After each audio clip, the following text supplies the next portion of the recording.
El 18 de marzo del 2025 son las 19:00 y 37 segundos. Estoy con Yeimar David Hurtado.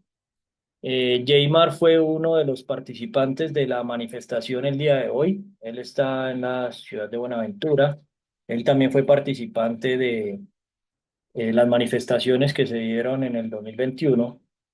Y bueno, de algunas de las primeras líneas. Justamente nos conocimos ayer, no sé cómo, por la primera mesa de diálogo que tuvimos con el Ministerio de Ambiente.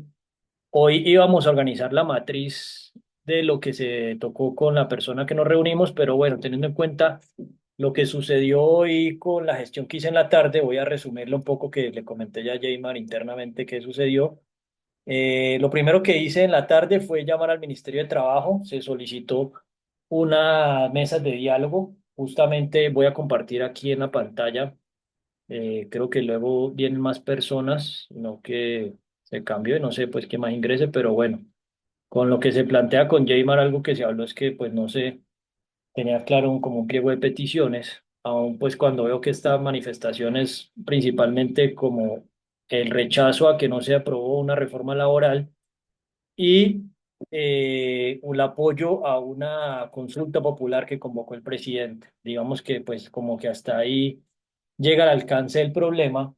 Sin embargo, por ejemplo, en este caso quiero poner el precedente de una persona que no me conocía ni lo conocía, que arriesgó su vida en esas manifestaciones y pues esperaba un cambio.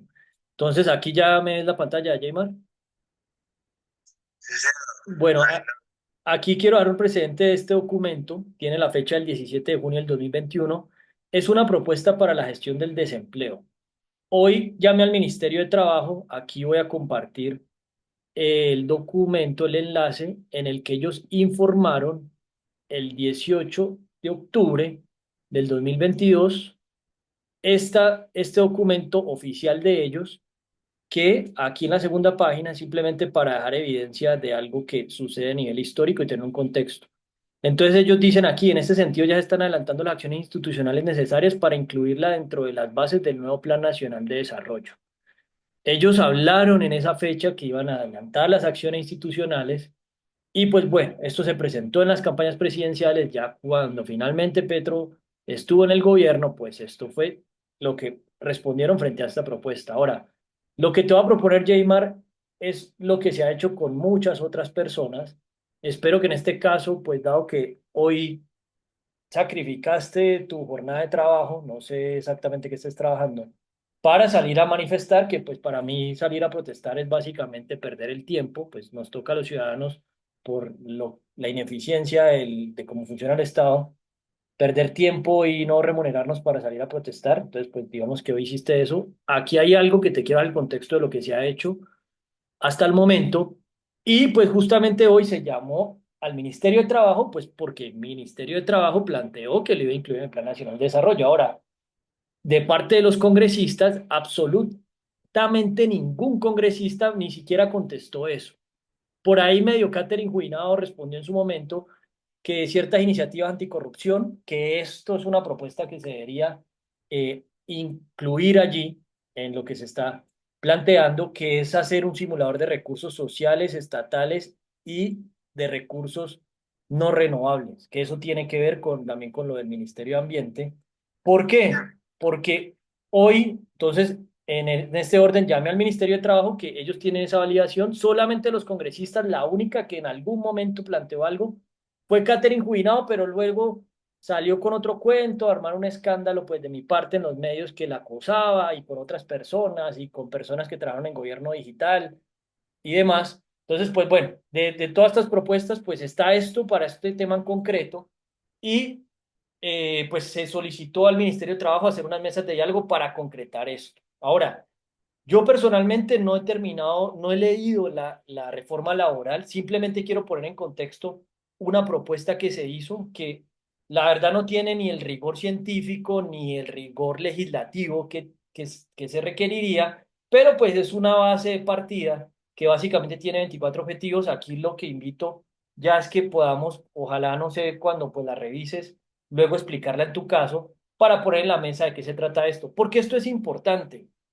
porque hay un problema y es que se percibe colectivamente, dentro de la ignorancia colectiva, que el Estado es el único responsable de la situación del desempleo y de las condiciones laborales, es decir, como si el Estado fuera el interventor óptimo entre el desequilibrio de la oferta y la demanda del mercado laboral, o como si fuera la organización empleadora ideal que daría solución a los problemas de equilibrio en las oportunidades de trabajo en la sociedad. Esto es importante por darte un ejemplo, que esa reforma laboral, pues quienes se oponen tienen unos argumentos y quienes la apoyan tienen otros. Entonces vamos a, digamos, a lo que veo que es la primera pregunta, que plantea que la jornada laboral termine a las 6 para que no se cobre el recargo nocturno desde las 10, que es lo que hay hasta ahora, que dentro de algunas cosas es un punto. Hay otros temas sobre las mujeres, que se dan unas licencias de más tiempo de menstruación, y vámonos a la realidad de lo que sucede. Es decir, aquí me parece importante traer a la mesa los que viven la realidad de las pymes. Ahorita estaba aquí buscando rápidamente una investigación del BVA que plantea que las pymes generan el 79% del empleo total de la economía colombiana y el 53% del empleo formal. En este caso, pues digamos que el argumento de los generadores de empleo, y yo de mi parte, pues diría que yo he sido emprendedor casi toda mi vida y en su tiempo generaba empleo en una pequeña empresa, o principalmente como comerciante.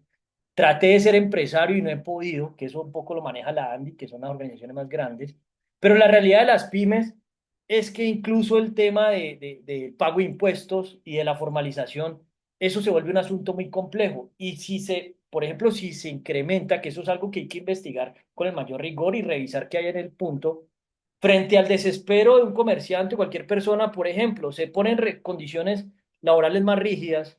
¿Y qué puede suceder? Pues aquí estamos viendo el ejemplo de que hay millones de venezolanos y pues se genera un fenómeno que puede suceder eso en ese caso, que un venezolano no exija ni horas extras, que eso es lo que pasa, o ni seguridad social, los que no tienen ni siquiera el permiso especial de trabajo ni nada.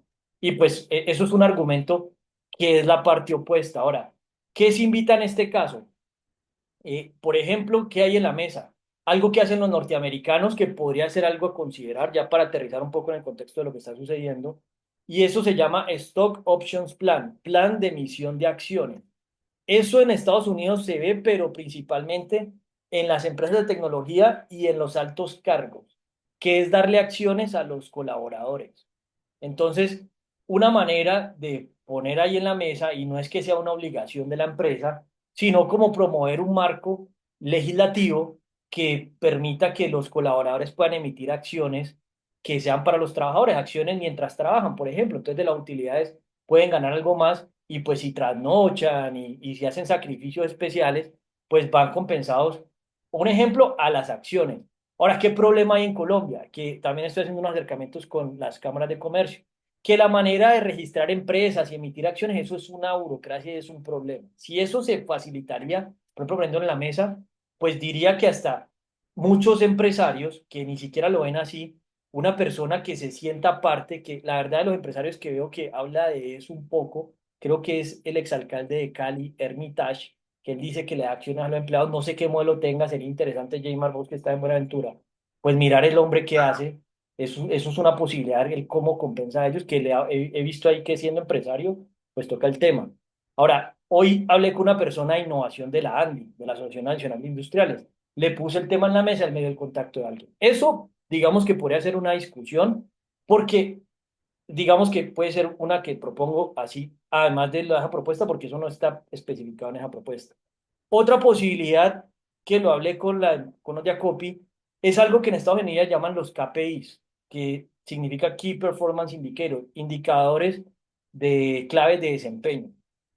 Se podría, otra posibilidad, que se compense por indicadores de desempeño. ¿Qué pasa? Eso se utiliza también en las multinacionales o en las empresas grandes y en los cargos altos, y también se podría considerar en cargos operativos o cargos técnicos, que se compense de acuerdo a unos indicadores. No necesariamente tienen que ser acciones.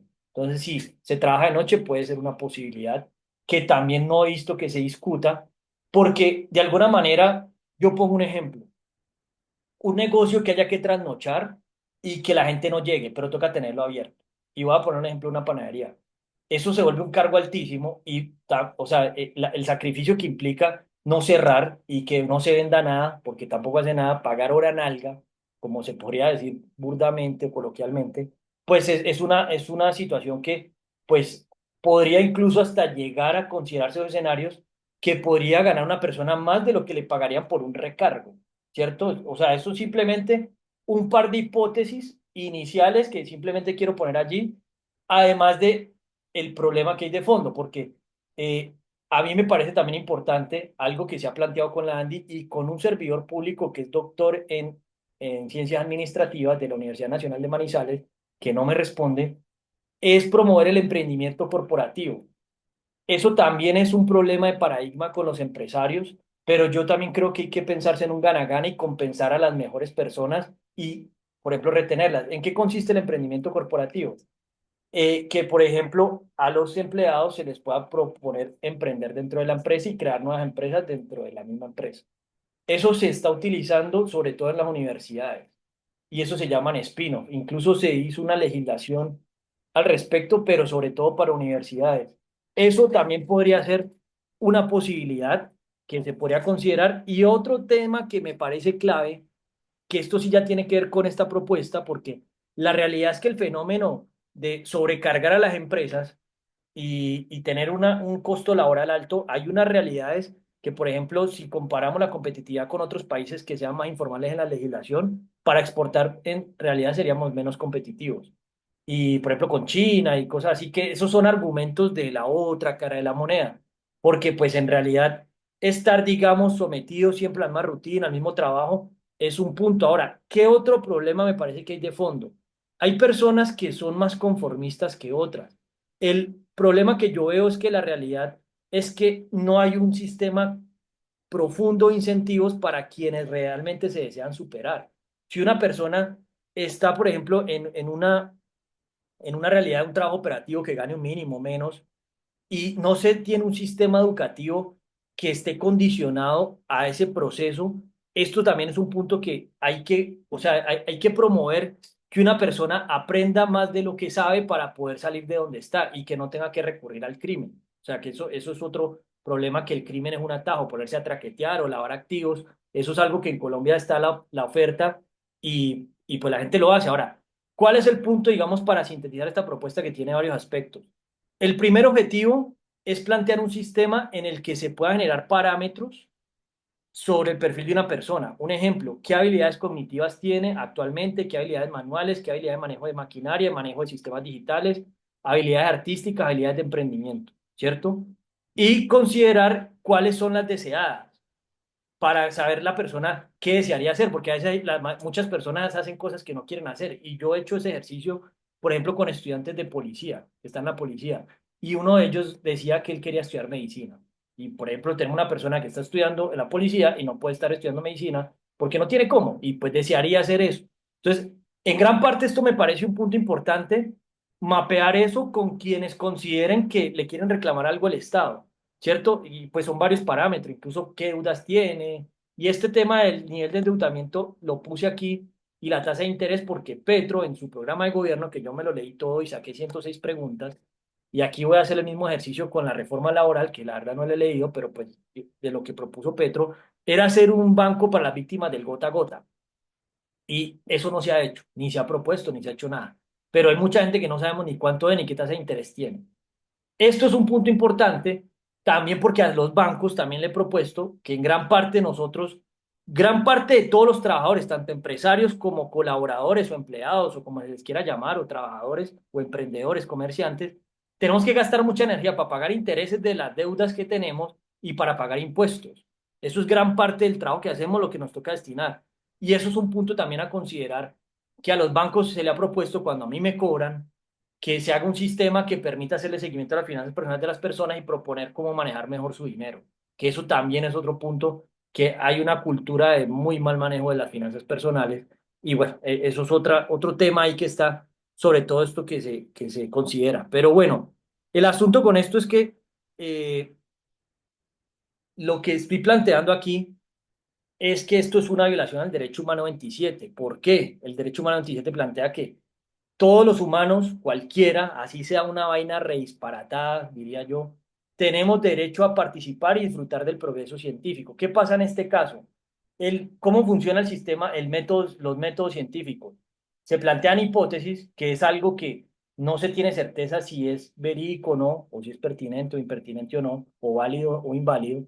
Y una hipótesis se valida, se refuta o se mejora. Entonces, ¿qué pasa en este caso? Pues después del estallido, yo planteé unas hipótesis con 24 objetivos, que eso fue la campaña de Fajardo, que incluso una persona que trabaja en el Banco Mundial, que fue asesor de Fajardo, que es doctor en economía, validó 22 de los 24 objetivos. Hay un objetivo de estos que están, digamos, como en contraposición a lo que se plantea en la reforma laboral, que tiene que ver con los practicantes, que pues yo ahí propuse como una flexibilización de que se pague un poco menos mientras alguien aprende, como para incentivar que se genere o sea, que se contraten personas practicantes, pero bueno, si eso no se considera dentro de esta propuesta, es algo que sí he notado que está en contra de lo que no se quiere dejar que se deje de hacer. Pero bueno, el asunto es que en este caso se ha planteado esta propuesta y no se ha evaluado con el rigor que amerita. Y pues estoy dando un ejemplo de lo que en realidad puede pasar y lo que implica tener esto en cuenta, porque algo que me parece también importante, que es otro objetivo, es que se haga una organización estatal, público-privada o pública, de inteligencia de mercados nacionales e internacionales, que se pueda investigar eh, las industrias en las que hay más oportunidades y las habilidades y reconocimientos que se requieran. Esto más o menos se hace, pero esto tiene un problema. ¿Por qué? Porque si una persona caprichosamente quiere estudiar algo que no tiene demanda laboral, pues hasta en la misma manera de la manera en la que se subsidia o se obtiene esa educación, que hasta se podría tratar de incentivar que estudie lo que se requiere, pues permitiría tener claro esa investigación y no las personas como ahorita, que en realidad el problema que yo veo con el fenómeno del trabajo es que hay un desequilibrio, que aquí lo tengo anotado, entre el sistema educativo, el sistema de investigación y su relación con el sistema de emprendimiento, el sistema financiero de inversiones y la estimación de demanda de productos y servicios nacional e internacional y mercado laboral. ¿Por qué? Porque una persona puede estudiar casi que cualquier cosa, si puede pagar o si sale un cupo en una universidad pública, pero eso no implica que en el futuro vaya a tener una demanda. Ahora, eso en realidad no es culpa del Estado, ¿cierto? Entonces, por ejemplo, lo que está pasando ahorita, que ponerse a hacer una ley que pone unos lineamientos tan estrictos y tan rigurosos sin tener en cuenta lo que en la realidad sucede. Y voy a dar el ejemplo. Si se suben los costos laborales, pues madre, pues ahí la realidad es que por todo este cuentazo que se inventaron de la Revolución Bolivariana, pues aquí casi el 5% de la población son venezolanos. ¿Y qué va a pasar una persona para no dejarse quebrar? Pues saca a la persona colombiana y contrata a una persona más necesitada. Ahora, miren el problema de eso. ¿Y qué pasó? Es que yo vi un video y estoy poniendo ahorita una cara de la moneda para escuchar la otra cara de los argumentos, que son los argumentos que se vienen dando. Que esa reforma laboral es muy similar a la que se propuso en Venezuela Chávez. No la he leído, voy a comprometerme a hacer el ejercicio de revisar las dos, simplemente para dar un análisis sobre lo que hay en la mesa. Pero de mi parte solamente quiero dejar que yo puse en la mesa algo que está allí y un tema importante, a mí me parece clave que una persona, si está trabajando, pueda adaptarse el sistema educativo a la realidad de la mayoría de las personas. Yo pongo un ejemplo, una persona en el campo que no quiera seguir en el campo, una persona que esté haciendo trabajos en una factoría, un trabajo operativo, y si las universidades públicas e incluso el SENA, todos los cursos son abiertos, o sea, toda la información de los cursos son abiertos sin decir que se acabe lo presencial, que eso puede tener cupos, o debería seguir con cupos, porque pues es más difícil. Si una persona quiere empezar a estudiar cualquier cosa, una ingeniería, o se nivela educativamente, que eso también se ha propuesto porque es un problema que hay también, puede irlo haciendo a su ritmo y se hace un seguimiento estatal sobre lo que está haciendo y se trata de incentivar que siga estudiando. Pero el punto aquí que yo noto es que no hay voluntad de que las personas aprendan cosas nuevas. Y me parece por ahí importante cualquier tipo de iniciativa, que esto ya más o menos existe. Eso, por ejemplo, yo he hecho cursos gratis en Harvard y pues lo he hecho porque son gratis, ¿cierto? Pero lo que podríamos hacer y lo que he propuesto es que todas las carreras de la universidad pública y los doctorados, todos los cursos estén grabados. Eso se llama cursos abiertos masivos en línea, Massive Open Online Courses. Entonces, eso, por ejemplo, no se ha considerado. Entonces, voy doy un ejemplo de qué puede pasar. Si yo quiero estudiar, por ejemplo, algo de derecho laboral o derecho administrativo, me meto al curso de la Universidad de Antioquia, al de la Nacional, estudio lo que hay allí, miro la bibliografía Y si en algún momento me quiero ir certificando, pues pago o hago, o si es gratis, como se presupueste, ir a certificar el curso que hice de una carrera de derecho. Y si alguien luego en 10 15 años quiere certificar de abogado, pues vaya a hacer la certificación a su tiempo. Incluso diría que hay espacios para ir a hacer examen en un computador que esté supervisado por cámaras si alguien quiere certificar que aprendió y váyase cuando pueda, un domingo, un sábado. Y eso en este momento el sistema educativo no funciona así, porque es que tratar de que una persona que esté haciendo un trabajo y empieza a estudiar es difícil. Y pongo otro ejemplo de un trabajo que me parece bastante difícil, que es el de los buceteros, que por ejemplo, eso es todo el día una buceta y llega una persona mamada. Y es algo que revisar cómo se puede revisar por grupo poblacional, quien lo quieran hacer. Yo, por ejemplo, he hablado con taxistas. Los taxistas a veces o los que hacen Uber tienen un montón de tiempo para estudiar algo nuevo. El punto es qué se van a poner a estudiar. ¿Van a estudiar algo que no tiene demanda? Pues toca seguir haciendo lo que hay. Y eso es un asunto, pues que me parece clave mapearlo, porque es que al final la gente le reclama al Estado. Y lo que a mí sí me parece que el Estado debe hacer es científicamente plantear cómo es que es el problema, porque uno no le puede reclamar al Estado que los chinos trabajan como animales y que producen miles de cosas y nos arrasan a todos. Y pues, ¿qué podemos hacer si esta gente va a su ritmo y trabaja a ese nivel? Entonces, doy un ejemplo de lo que veo que es la realidad de ese fenómeno y pues como aquí no hay un contexto de específicamente qué implica esta propuesta, pues lo que les propongo es que la revisemos, aterrizarla y contextualizar lo que está haciendo, pero en un principio eh, eso es lo que se propone por ahora. Ahora, vamos al fondo del problema, simplemente para coger como caso de estudio esta situación, y son los mecanismos de participación ciudadana, ¿cierto? Esto es simplemente un proyecto legislativo que he propuesto y que yo he ido hasta el Congreso y tengo grabada la conversación con una persona de la UTL, Angélica Lozano, que, cuando estuve allá, pues que fue la que me atendió y no se ha hecho nada. Hacer el Twitter de las leyes. ¿En qué consiste básicamente eso? Cualquier proyecto legislativo que se empiece a estructurar y a hacer colectivamente, un poco, no sé si ustedes han trabajado en Google Docs, pero bueno, es un ejemplo de poder organizar un sistema colectivamente y vamos a esta reforma. Esta reforma no sé cuántos artículos tienen y las que sean que hayan, que artículo por artículo nosotros, por ejemplo, hacemos hoy una reunión de un artículo concreto. Entonces, en ese sistema, hablamos sobre este artículo, ciertos artículos, ponemos las pruebas de lo que discutimos, hacemos una votación de cada artículo, qué objeciones hay, se puede incluso, lo que he propuesto también, integrarlo con la Junta de Acción Comunal, que son más de 67.000. Aquí les pediría que también me ayuden a concretar con las juntas. Yo tengo, por ejemplo, del Valle, el contacto de Seferino Mosquera, el de Buenaventura no tengo, el de la Socomunal, y el de la Confederación. Entonces, ya que Jaymar, si me ayuda ahí a concretar con eso, porque esto es un problema de participación ciudadana. Entonces, ¿qué pasa? Cierran 7 personas, que creo que fueron los 7 congresistas que archivaron esa reforma, no aprobamos todo. Ahora, este es el asunto que eso se cerró y no hay un consenso, un termómetro. Venga, ¿usted cómo va a archivar este artículo si recogimos 1 millón de votaciones y se hicieron 5.000 o 10.000 reuniones en todo el país solamente para este artículo? Y tiene un rigor. O se reunieron doctores, académicos, lo que sea de todas partes y se discutió eso, pero eso tiene que debería organizarse para que sirva de marco probatorio para poder participar ciudadanamente. Pues ustedes imaginarán la complejidad que, por ejemplo, esta reforma laboral por lo menos se discuta en 30.000 juntas de acción comunal, pues para hablar de un esquema organizacional estructurado y que todo eso se sistematice y se haga una votación con quienes estén interesados en tocarlo o con N cantidad de movimientos, como en el caso del movimiento de Primera Línea Colombia o los que hayan, Unión de Resistencias o en fin, en este caso la ANDI o lo que vamos a hacer nosotros. Todo este consenso sobre la reforma y se le pone en la mesa a estas personas. Ahora, ¿cuál es el punto del problema aquí?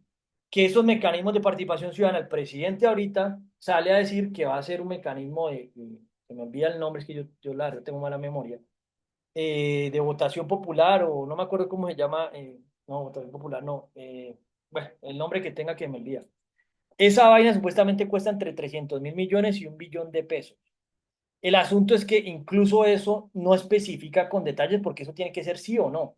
¿Está de acuerdo con esto? Sí o no. Y la primera pregunta es una vaina que dice, ¿usted está de acuerdo que la jornada se acabe a las 6? Ahora, ¿cómo es el método para poder decidir qué preguntar? Si nos vamos a poner a preguntar. Eso tampoco es una manera que esté organizada. ¿Qué se ha propuesto allí también de fondo para ponerlo? Venga, reformemos la ley de participación ciudadana y la ley para construir planes de desarrollo. Porque esta pendejada de los planes de desarrollo es como si cada 4 años llegaran como unos dioses a buscar, a preguntarle a la gente qué necesitan y hacen ahí un circo con las reuniones y listo, que va a aprobar el plan de desarrollo y si no es eso, no es nada más. Y el punto es que la ley de peticiones no es clara, pero dice hay que responder de fondo. Ahora, lo que se está peleando es que cuando se va a responder de fondo, hay que responder con el mayor rigor científico posible. Y en este caso, este debate, no veo que haya una unidad clara para que todos los argumentos a favor o en contra de cualquier uno de los puntos pues se tengan las investigaciones con rigor. Por ejemplo, los del Centro Democrático veo que dicen que el Banco de la República hizo una investigación que se va a reducir 500.000 empleos. Yo no he leído eso, pero ese es el argumento. Ahora, el punto es, ¿dónde está cada una de las cosas que plantean? Y hay un argumento que después de esa reforma que se hizo en el gobierno de Uribe, pues la promesa era que era para incentivar el empleo y pues la gente dice que eso no se hizo. El punto es que eso no es de creencia, sino que por lo menos debe haber un espacio donde esta ley se hizo y esta ley se hizo con el mayor rigor científico posible. Y la verdad yo creo que eso lo hacen a partir de cualquier ocurrencia. Y a mí me parece que teniendo en cuenta otra cosa, que lo hablé hoy con una UTL de Cambio Radical, o que ella lo dijo, lo de reformar la Constitución. En este momento se supondría que hay 5 asambleas constituyendo, incluyendo dos de líderes comunales, una que por ahí la Confederación ha hablado, lo que plantea Petro, que yo no tengo ni idea qué es lo que propone Petro de reformar de la Constitución, otra que viene liderando William Benavides, que es el que lleva más tiempo, que incluso me propuso vincularme allí, no sé en qué van. Él tiene un libro y tampoco me lo he leído. Y la que estamos planteando nosotros. Esto, en gran parte, me parece que un artículo concreto es que las decisiones sociales se tomen con el mayor rigor científico posible. Y ese artículo, para mí, en la Constitución debería quedar allí, porque algo que también me parece importante, para que ustedes lo tengan en cuenta, creo que Jaymar apoyó a Petro, eh, es que se legisle también la comunicación engañosa de los políticos. ¿Por qué? Porque en este caso, por ejemplo, desde el gobierno se propuso trenes de Buenaventura a Barranquilla y un montón de cosas que yo personalmente me leí el programa de gobierno de Petro, ellos me iban a pagar 4 salarios mínimos y me sacaron cuando les hice las 106 preguntas cuantitativas. El asunto es que eso bajo el Código Penal de Colombia se podría considerar como estafa y hoy a la Comisión Séptima se lo planteé que en este caso dice el delito de estafa, y bueno, esto lo quiero traer a colación porque lo que quiero llegar es que a mí me parece que la verdadera participación ciudadana se da cuando podamos decidir cómo gastar el presupuesto. Y en este caso, los políticos salen a prometer miles de cosas y pues el límite más o menos es como de 500 billones anuales. Es decir, que podamos decidir cómo nos gastamos 500 billones anuales. El problema que hay, por eso llamé al Observatorio Fiscal de la Javeriana hoy, que no me contestaron, me contestó la decana de Economía, ellos fueron los que hicieron este estudio. Supuestamente el 61% de los gastos del año pasado, el presupuesto general de la Nación, se fueron en gastos de funcionamiento, el 20% únicamente en inversión social y el 19% en pagando deuda. ¿Qué pasa con esto? Miren el problema que se le plantea a los empresarios. Venga, hagamos un simulador para poder revisar los presupuestos, agregarles y desagregarles, organizar las peticiones y tener todo sistematizado. Yo estoy proponiendo eso incluso hasta donarlo. Hay un documento del 30 de septiembre del 2023, en las elecciones municipales departamentales, y no han hecho nada, ni los alcaldes ni los gobernadores, pero esto me parece importante porque pues ellos gastan el dinero como les da la gana y prometen un montón de cosas y pues luego ahí es donde está la desilusión y pues en el caso de Jaymar que estuvo participando en el estallido, no sé quiénes más aquí lo hayan hecho, en el 2021, eh, hay un montón de expectativas que no se lograron y pues en gran parte nosotros en este momento podríamos poner a consideración muchas herramientas tecnológicas que pues se siguen ignorando y pues si no, hoy me di cuenta que el Congreso, por ejemplo, dijo que va a hacer una herramienta tecnológica para las peticiones. Yo le dije, necesitamos una herramienta, pero para poder participar. Y esa herramienta puede servir para cualquier ley, una ley o cualquier proyecto legislativo, llamémoslo así, un proyecto de acuerdo a nivel municipal o en las asambleas o a nivel de los ediles o un proyecto legislativo, incluso uno aprobado o no aprobado, pero que se pueda tener un termómetro de que las personas sí están de acuerdo que se cambie algo, incluso un artículo constitucional concreto, solamente para decir eso. Pues pienso que este problema, como caso de estudio, que así como esto está la reforma pensional, la reforma a la salud y cualquier cosa, pero eso no se ha organizado qué se ha discutido, ni quiénes, ni cuántos están a favor de un artículo, cuántos están en contra de ese artículo, o qué contraproponen sobre ese artículo, o los que están en acuerdo y desacuerdo, a qué acuerdo llegan. Pues para mí eso debería ser un mecanismo claro para poder pasar paulatinamente de una democracia representativa a una democracia participativa. Claramente los políticos no quieren que eso se haga porque les va a quitar poder, pero pues en este contexto, ojalá pues si por el momento no se puede, pues para mí es importante poner de precedente los problemas de fondo y pues bueno, eso se ha hecho en gran parte para que lo sepa Jaymar, con el Movimiento Social Primera Línea Colombia, justamente después de la propuesta del 30 de septiembre del 2023, hicimos la primera mesa de diálogo para formalizar el proceso de paz, fraternidad y amor que venimos estructurando, el cual se propone que esté liderado por víctimas, víctimas de todo tipo y no por políticos y victimarios, como se ha hecho históricamente. Esto incluye víctimas de desplazamiento forzado, de secuestro, víctimas de, incluso víctimas de políticos, porque es que los políticos, el negocio de ellos es mantener personas ignorantes y pobres para estar en el poder y persuadir, robar, y bueno, eso, esa vaina es clara, pero si no nos unimos el constituyente primario, pues va a pasar lo mismo. Miren, en este caso, por una invitación llegaron 11 personas, se necesitan 13,5 millones para la consulta de votos. Pero bueno, el caso es que en ese contexto, pues eso es lo que de mi parte se ha hecho hasta el momento. La invitación, ¿cuál es? Que hagamos mesas de diálogo técnicas, tanto con el Ministerio de Trabajo, para ya poder llevar esto al rigor científico que se debería llevar, pues porque esto es un documento que se hizo ahí en Fajardo, propuso que para el problema del desempleo juvenil, que pasen propuestas y yo mandé eso y poderlo discutir con ellos, con la Comisión Séptima. Y pues este asunto de estas herramientas, pues me parece que el tema de fondo. Ahora, el presidente de la CUT me dijo que no, que la tecnología no sé qué, y se me enojó y que igual hay que hacer el mecanismo de participación que propuso Petro, la consulta popular, no recuerdo cómo se llama, pero bueno, no sé qué quisieran agregar, qué quisieran proponer. Ese es el contexto de lo que se ha hecho hasta el momento y lo que se propondría para, pues no solamente para esta reforma, sino en general frente a toda la cantidad de problemas que hay, que la verdad problemas es lo que hay, ¿no? No sé qué piensan ustedes al respecto y qué proponen para articular esto dentro de lo que se va a enviar mañana. Ah, otro punto importante, asunto laboral.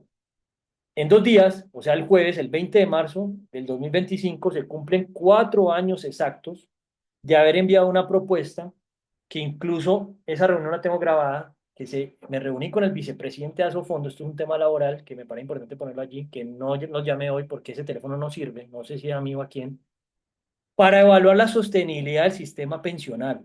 Este tema también con la reforma pensional es clave y se los voy a poner en la mesa. ¿Por qué? Desde esa fecha, para mí eso es una pirámide y personas como Elon Musk y Bill Gates lo han planteado y se los pongo en contexto.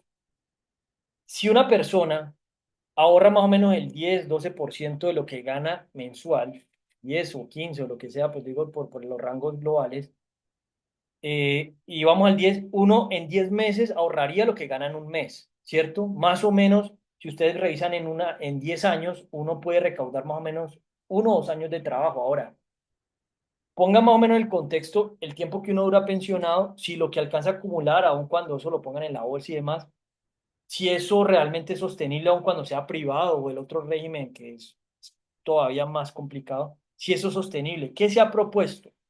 Que se haga un simulador abierto para evaluar la sostenibilidad de esa vaina, porque esa vaina en algún momento se va a caer. Ahora, este año yo hice una propuesta a partir de una organización sin ánimo de lucro que inicié que se llama Harmony Caos, que lo que estoy procurando es armonizar el caos que veo que se va a venir, que es un tema del Ministerio de Ambiente, por la escasez gradual y el agotamiento definitivo de todos y cada uno de los recursos no renovables.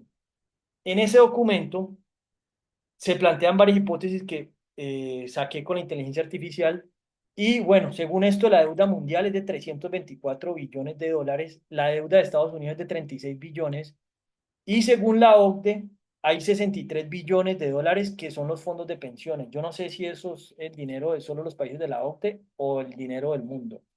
El asunto es que según la inteligencia artificial, la deuda mundial no se puede pagar. Yo esto se lo planteé al presidente de la CUT y a los de la CUT. El derecho a una pensión es un derecho laboral. Ahora, si no hay, según esto no se puede pagar porque no hay agua dulce, ni petróleo, ni gas, ni carbón, ni litio, ni oro para pagar ese dinero. O sea, eso técnicamente parece ser una estafa porque los estados se han dedicado a emitir y a emitir dinero y eso no tiene respaldo, y el respaldo es lo que puede dar el planeta. Eso es un tema de fondo y eso es bastante álgido y eso es un tema que se puso en el Ministerio de Ambiente y creo que posiblemente por eso sean las razones por las que ya empezaron a a entender que hay que tocar eso, porque se habla de cambio climático, de biodiversidad, de contaminación, pero no se está tocando eso y eso se supone que es lo que consiste la economía, que es la economía según Mankiw, que es uno de los que escribe los principios de economía y la razón por la que yo hace más de 2 décadas decidí empezar a estudiar con los jesuitas filosofía de la economía, es porque la ciencia que estudia cómo se gestionan los recursos escasos.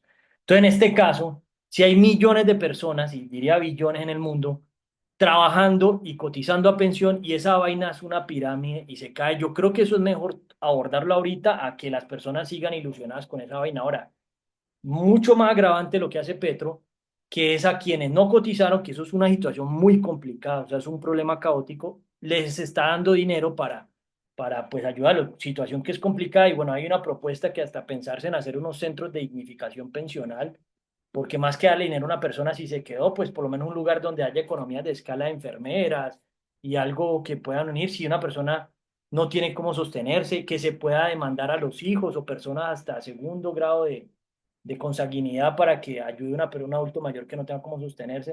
Es decir, esa vaina, primero es evaluar si eso es sostenible y si ahorita con este contexto si es sostenible en el marco de la deuda. Es una vaina que hay que poner en la mesa porque, pues yo diría que hasta la generación de nosotros eso va a ser más complicado y bueno, esos son vainas que son vainas muy incómodas que yo veo que prefieren evadir, postergar, hacerse los locos porque eso todavía no ha explotado. Y pues yo por lo menos de mi parte dejo el precedente que lo planteé, lo propuse y pueden ver incluso un documento que cuando cambiamos de Congreso el 20 de julio del 2022 y teniendo en cuenta que me reuní con el vicepresidente de Asofondos, compartí una captura de pantalla que él le escribió a Reyes, se me olvida el nombre de él, que tengo mala memoria, Luis Carlos Reyes, que fue director de la DIAN y fue el exministro de Industria y Comercio y Turismo. Él dijo que no tenía tiempo para revisar eso. O sea, ese man se hizo el loco. Y él fue el cofundador del Observatorio Fiscal de la... Qué pena decirle el man. El caballero, el doctor, fue el cofundador del Observatorio Fiscal de la Javeriana, que fueron los que hicieron este análisis. Y pues bueno, el señor ya salió del gobierno de Petro denunciando varias irregularidades en la DIAN con ese tema de los puestos. Y pues ahí yo también lo llamé hoy, no me contestó. Llamé a una persona que tengo el número, no me contestó, ellos me bloquearon de LinkedIn. Llamé hoy allá a la facultad, a la secretaria de la Facultad de Economía, pues porque ese observatorio es parte de la facultad, pues para revisar ese tema. Por ejemplo, ellos también se hacen los locos. Y pues ahí pueden ver que todos se hacen los huevones con eso y eso tiene que ser una vaina que, o sí, una pirámide. Y ahí pues le pongo un ejemplo de unas cuenticas de coquito, ¿no? O sea que uno más o menos, si en 10 años ahorra lo de un año de trabajo, en 30 años de trabajo, pues ahorra unos 3 4 5 años. Y una persona pensionada no dura 5 años, dura unos 10 20 hasta más.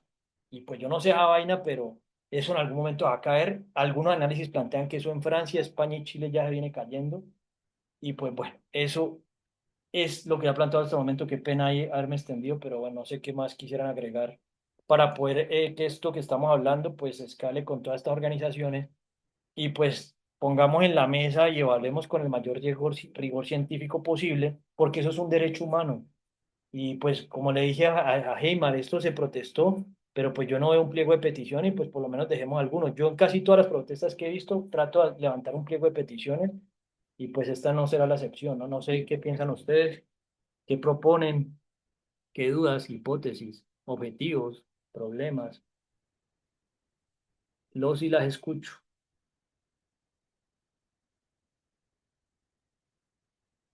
Aló, aló, aló.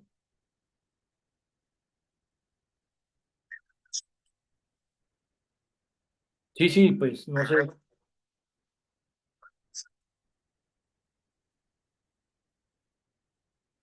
Andrés Quinallas.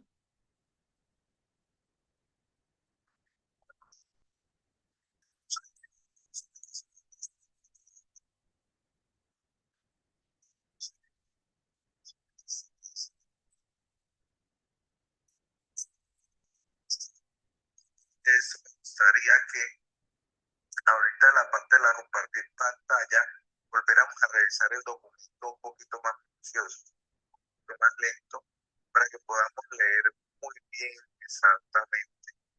Vamos a leer todo lo que estamos aquí, bien, bien detalladamente lo que es el contexto de la propuesta y así entender cómo podemos articular. Me habían dicho unas tareas que creo que era uno de los números de los asos comunales del presidente. Por ahí ya tenemos el número de aso comunal y la otra tarea no la recuerdo bien, por favor, me la repito. Bueno, pues aquí definamos qué contexto nos ponemos cada uno en este sentido. ¿Yo qué les propongo? Yo puedo organizar un correo nuevo desde Regular Tres Cuartos, les comparto la clave a quienes ayudan a hacer la gestión y lo que se articule, empezarlo a elevar a varias organizaciones. Eso puede ser una opción o que nos comprometamos a que este documento se escale y organizar un documento puntual. Ahora, sobre esta propuesta, pues ahorita este documento tiene 9 páginas. Yo qué les propondría que lo revisáramos, o sea, que lo leyeran, lo que no se entienda, explico qué no se entiende, porque pues ahorita leernos este documento pues un poquito largo. Pero a lo que voy con esto es que es algo que ya se propuso, pues imaginen el tiempo, vamos a cumplir 4 años. ¿Me entienden?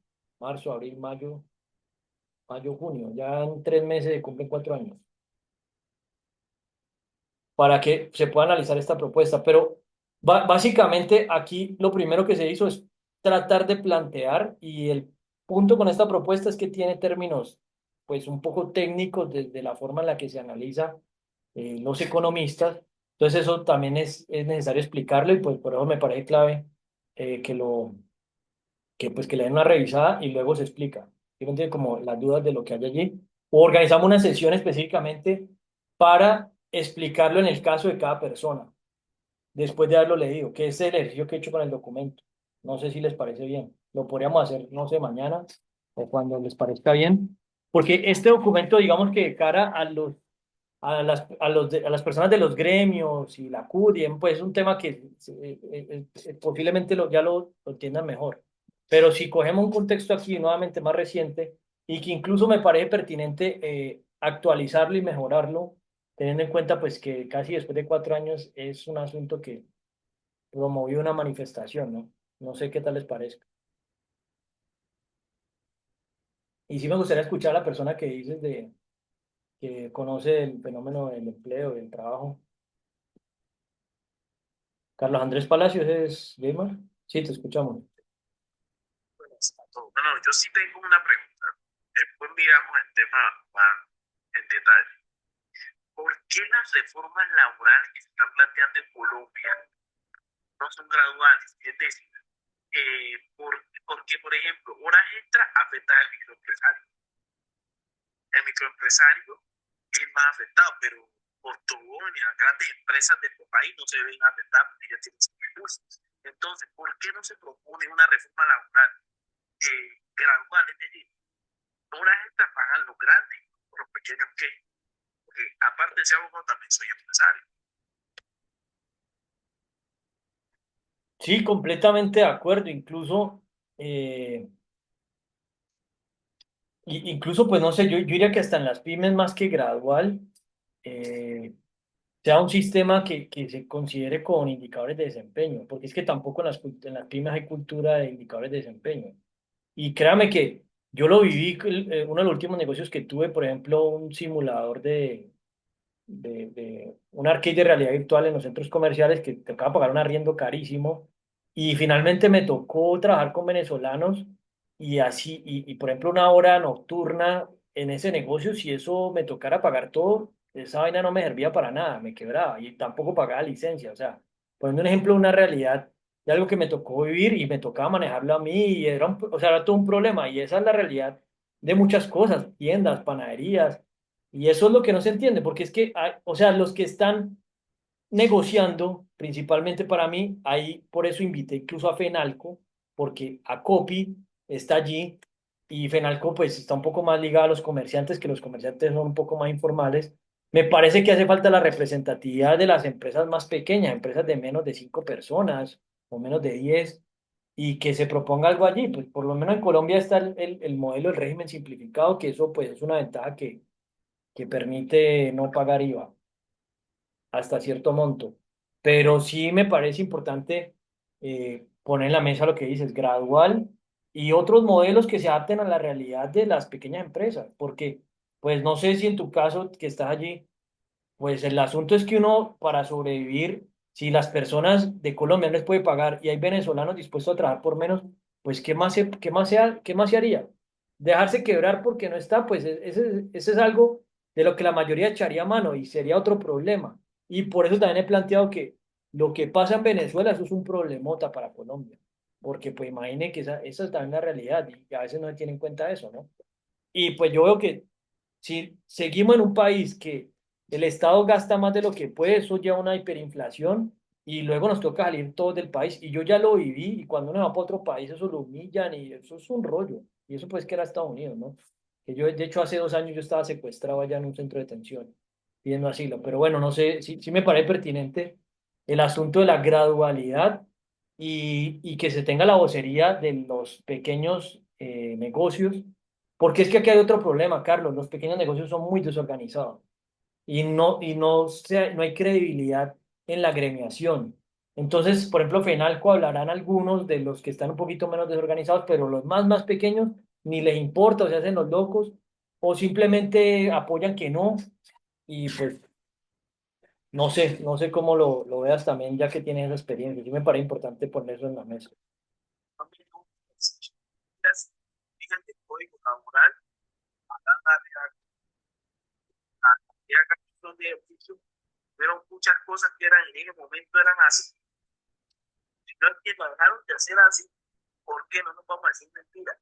En un momento dado, eh, hay, se puede generar mayor cantidad de personas, pueden generar dependencia del Estado. Hacia allá abajo, ese es el problema. Uno como empresario tiene dos opciones, o contratos, y no más, porque no le da tampoco el tiempo, por el espacio, y la ventas aumentan.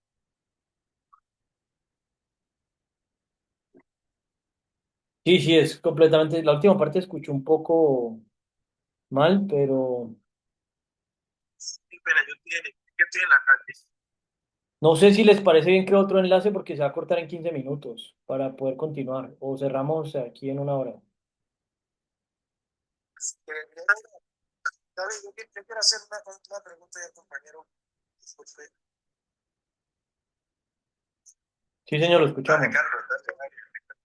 Muy buenas noches, compañero. Mi nombre es Carlos Alberto Cabezas. Trabajo portuario hace 17, 18 años ya. Nosotros llevamos denunciando la problemática portuaria hace aproximadamente unos 15 años y es tan triste y lamentable lo que le comparto y toca reconocerlo que a pesar de que este es el gobierno que nosotros hemos respaldado y apoyado,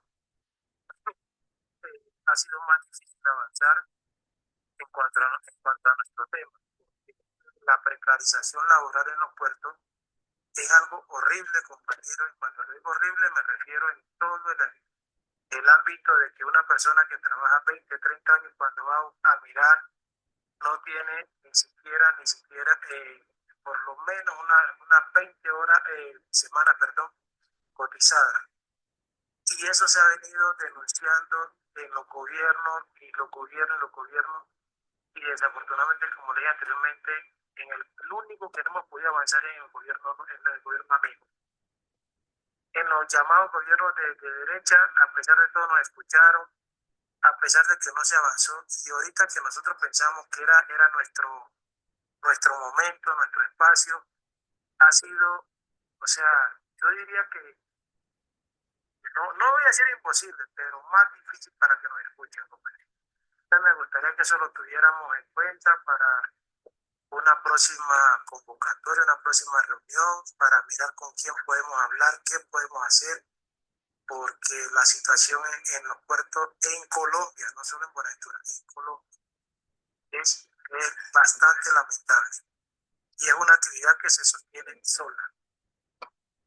Carlos, sobre eso, qué pena. Voy a hacer otro enlace para plantear algo que me acaba de ocurrir con lo que planteas, para poder continuar, que de pronto esté corto. Pues ya los que quieran, si te parece bien, para que sigamos. Eh, Sí. Jayma, no sé si quieras, ibas a decir algo antes para responderle a Carlos ahí mientras hago el enlace. Sí, era ligado a lo mismo que acabas de mencionar, la creación de otro enlace. Bueno, sobre eso se me ocurre algo que me parece clave. eh, que propongamos un consenso entre todos los diferentes gremios. O sea, por ejemplo, aquí tú me estás hablando de la realidad portuaria, los tenderos, panaderos, o sea, que se haga unas mesas de diálogo gremiales de acuerdo a cada realidad. Y te lo digo, Carlos, esta vaina es mucho más complicada de lo que uno se imagina porque, bueno, tienen 20 semanas de cotización, pero te estoy diciendo, yo hace 4 años puse la lupa en ese problema pensional. Y hermano, eso hasta los que pagan, eso es una pirámide por lo que parece ser, es decir, eso parece una estafa. Frente a eso, no sé qué podamos hacer, pero digamos si el Estado termina pagando cierto porcentaje o al menos unos centros para dignificar la pensión y lo que sea que termine esta vaina, pues si los recursos se invierten mejor, eso puede ser una posibilidad. Pero eso que estás planteando, eso son, digamos, como la alerta de lo que se vendría. Y yo creo que eso es un asunto pensional que hay que poner en la mesa y a mí sí me gustaría que de parte de ustedes pues ayuden a presionar un poquito a todas estas personas que pues con estos temas son expertos y se hacen los locos. Y no sé de parte del gremio de los puertos si hay algunos sindicatos o algunos gremios para poder que se haya un vocero que pueda poner el precedente sobre esa dinámica en este gobierno. Y lo que planteas, ¿sí?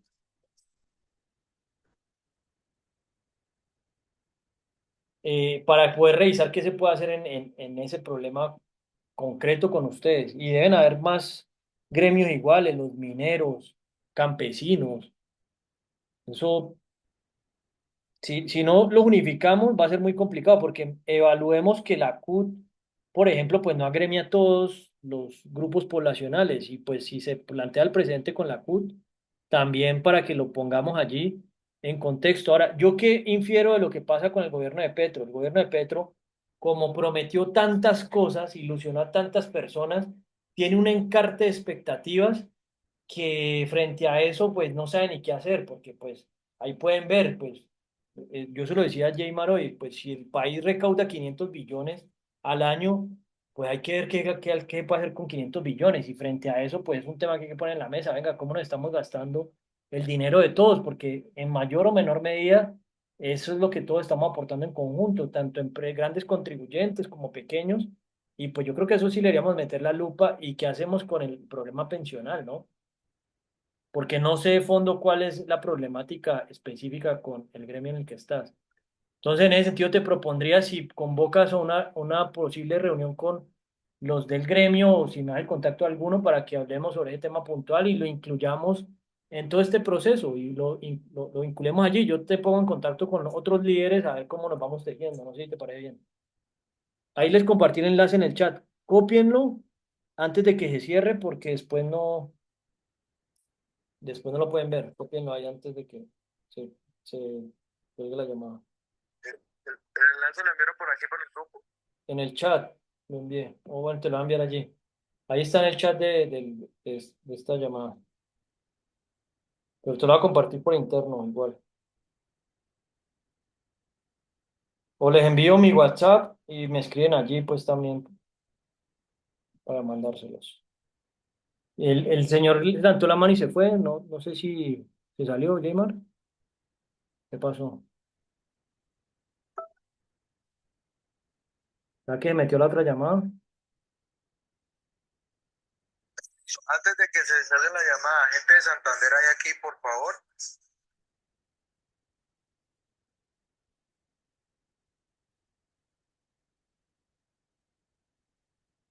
Listo, ok. Entonces voy a empezar con el interno. A personas que son aquí. Bueno, no sé quién más quisiera preguntar algo, agregar algo, proponer algo.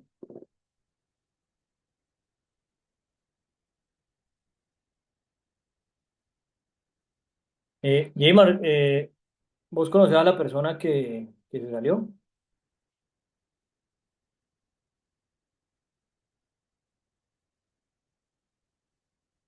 ¿Cómo se llama? No sé, Carlos Andrés creo que era. No sé por dónde ingresó. Pues yo compartí esto aquí. Sí, hay dos Carlos, Pues alguien que era de los puertos. el abogado, no, hay dos sindicatos.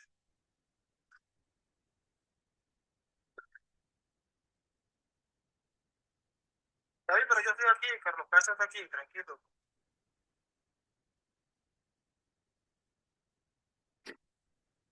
Listo. Bueno, ¿qué más quisieran agregar sobre este tema? O dejamos allí y me pongo a preparar este documento.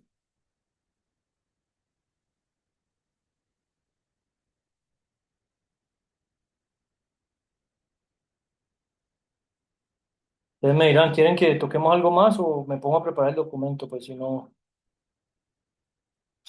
hay participación.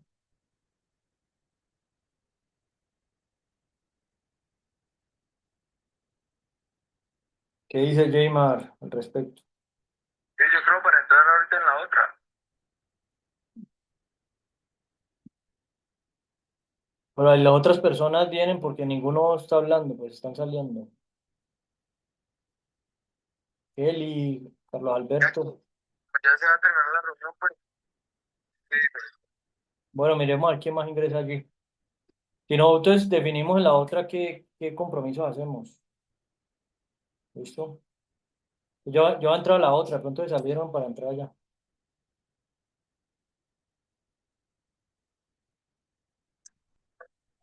total, total, sí, muchas gracias. Vamos a la otra.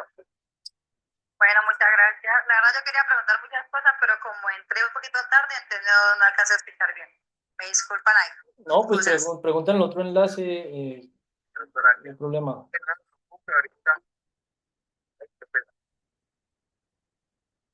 Álvaro, Álvaro, y veo que acabaste de ingresar. E ingresa en el otro enlace y lo envié. Te lo voy a enviar por interno. Álvaro Corpas. Álvaro,